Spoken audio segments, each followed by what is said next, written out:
Ils ont disséqué des humains vivants, testé la peste sur des villages entiers, et à la fin, les responsables n'ont jamais été jugés.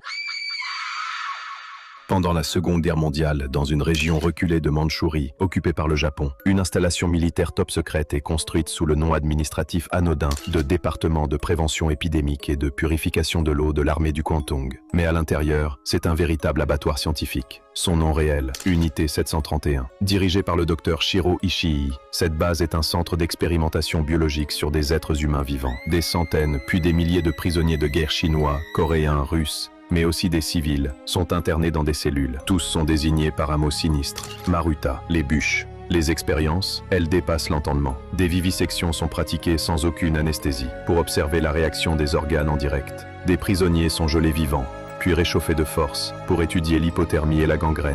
Certains sont exposés à des explosions, d'autres à des chambres de décompression, à des rayons X extrêmes, ou à des infections volontairement inoculées. Mais le plus glaçant, l'unité 731 développe des armes bactériologiques. Des bombes contenant la peste, le choléra ou l'anthrax sont testées sur des villages entiers. On lâche des puces infectées par avion sur des civils pour observer la vitesse de contagion. Les soldats japonais notent tout, statistiques, photos, prélèvements. Tout est méthodiquement archivé. En 1945, à la chute du Japon, Shiro Ishii et son équipe savent qu'ils risquent la pendaison pour crimes de guerre. Mais au lieu d'être jugés à Tokyo ou à Nuremberg, ils sont secrètement recrutés par les Américains. Les États-Unis, en pleine guerre froide, veulent ces données. Alors ils effacent l'affaire. Aucun scientifique de l'unité 731 ne sera inquiété. Certains poursuivront leur carrière dans les hôpitaux ou l'industrie pharmaceutique. Leurs victimes, officiellement, elles n'ont jamais existé. Aujourd'hui encore, le Japon ne reconnaît pas pleinement ces crimes, et les archives de l'unité 731 sont partiellement classifiées. Mais ceux qui ont vu les photos, les rapports, les restes, ne peuvent plus les oublier.